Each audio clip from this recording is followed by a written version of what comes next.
was a bad loss, and it's over. Sebastian Fundora takes care of business. So first thing is first, you guys, a huge congratulations to Fundora with a massive victory over Booker. As you guys all know, it kind of did take some time for Sebastian Fundora to get back in the ring due to him and Errol Spence negotiating, trying to make a fight happen. And they did ask Sebastian Fundora what happened, why didn't this fight happen? Obviously, a much bigger name, and a lot of us are ready to see Errol Spence back in the ring. Do I think we're ever going to see Errol Spence back in the ring?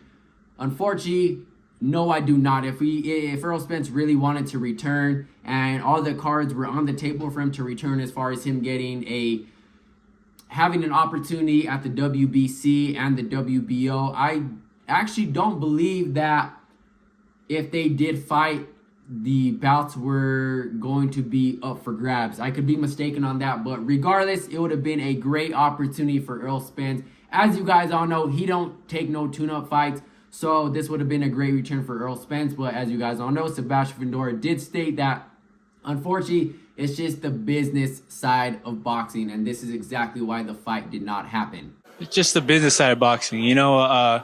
We could say everything. We could curse each other out on social media. Not that we do, not that I do, you know, but all that stuff can happen, you know, all the extra drama. But when it comes to the fight, that contract needs to be signed, and those people need to step into the ring. Right. And if that doesn't happen, you're not going to get it. And it could be a little bit disappointing, but, you know, that's boxing. Yeah. That happens in boxing. That's the business of boxing. People want to get paid. People want to get paid the right things. That's what happens. But none of this takes away from Sebastian Fundora's victory and the stoppage that he got over Booker. So now, this is always the question, right, that these fighters get. The next question, who is next on the hit list? And Sebastian Fundora, I think no matter what route, he actually has a few different, Sebastian Fundora has a few different routes he can actually take. And I don't believe they're all win-win situations for Sebastian Fundora, but I think it's a win-win situation for the fans. So regardless of the route Sebastian Fundora takes, he can fight now the WBO mandatory Xander Zayas. And I don't know how easy this fight can be made, knowing with Xander Zayas is with Top Rank. Obviously, Sebastian Fundora is with PBC, but Xander Zayas is the mandatory for the WBO. There's no other route for Sebastian Fundora. If he decides to go somewhere else, he gets stripped because I'm the mandatory guy. He has to defend for the WBO. He hasn't done that yet. And I see a lot of comments and I see a lot of people saying that, you know, it's too early for Xander Zayas and there's levels to this and Sebastian Fundora is going to teach him a lesson. I strongly disagree. I'm actually picking Xander Zayas to beat Sebastian Fundora. I think he's a lot quicker. I think he's a lot more explosive. I think he has more power than Sebastian Fundora. And I'm not taking anything away from Sebastian Fundora. I've always said that Sebastian Fundora reminds me of Triple G. Obviously not the build, but his character, right? He's very respectful. He's always so nice. He's the definition of not judging a book by its cover, because Sebastian Fundora, regardless of who you are, he always comes to fight, and we definitely seen that when he fought Tim Tszyu. He's willing to fight through anything and everything. He shows up to fight. Or he can go the route with Bakaram Murtazaliev.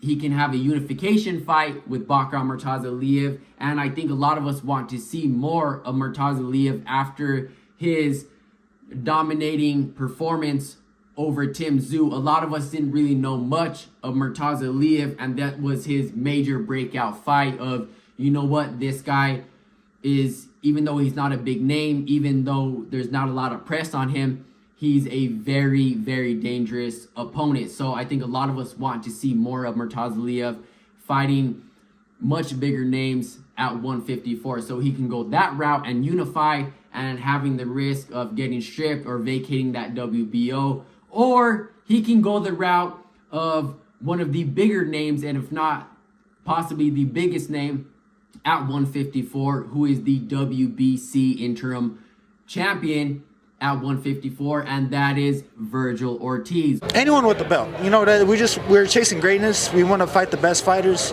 and if someone's willing to give me a chance to fight for the belt, let's go for it. Which I think Sebastian Fundora versus Virgil Ortiz makes the most amount of sense when it comes to the financial business side. I think that fight makes the most money, makes the most press. I think that really steers up, you know, talks and press, and just brings an audience to that fight more than it does the Murtaza Aliyev and more than it does to the Xander Zayas fight. So I wouldn't be mad if whatever route Sebastian Fundora decides to go, even if it's not for a unification fight, if he does beat Virgil Ortiz, that name is going to look just as shiny as if he was collecting the IBF for Murtaza Aliyev on Sebastian Fundora's resume. If he fights Murtaza Aliyev,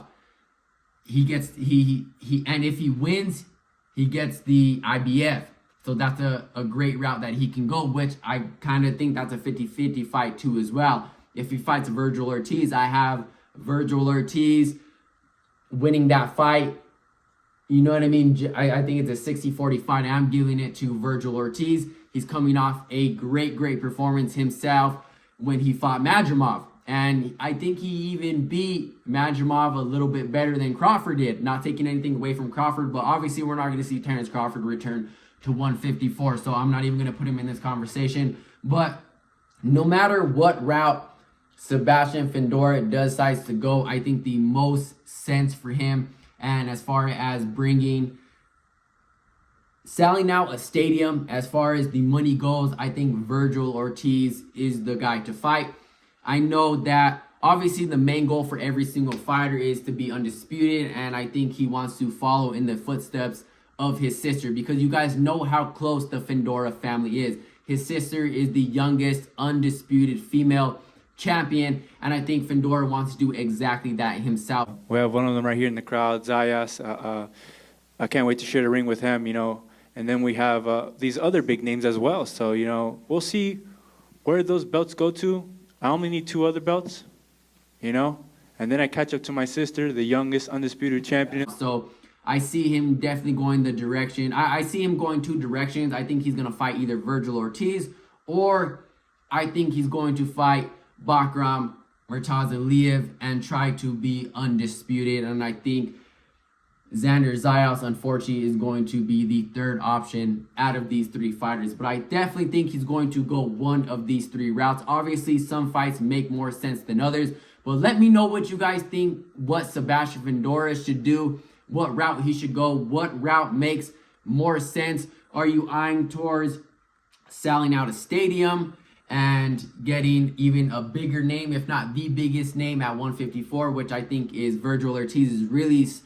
He's definitely on a run. He definitely has momentum on his side, and he's definitely, you know what I mean, he's definitely steering it up at 154. Or do you want to chase legacy with someone who's not as big as of a name in Bakram Murtaza Aliyev? And I think his big breakout fight was a dominating performance over Tim Tszyu. Or do you want to defend your WBO against your mandatory in Xander Zayas? I think either way, like I said, I don't think it's a win-win situation for Sebastian Fundora in all routes, but overall, the fans are winning just in general. I think all these fights are really explosive. All these fights are definitely going to put eyes on either fight, on either direction he decides to go. But like I said, obviously some fights make more sense than others.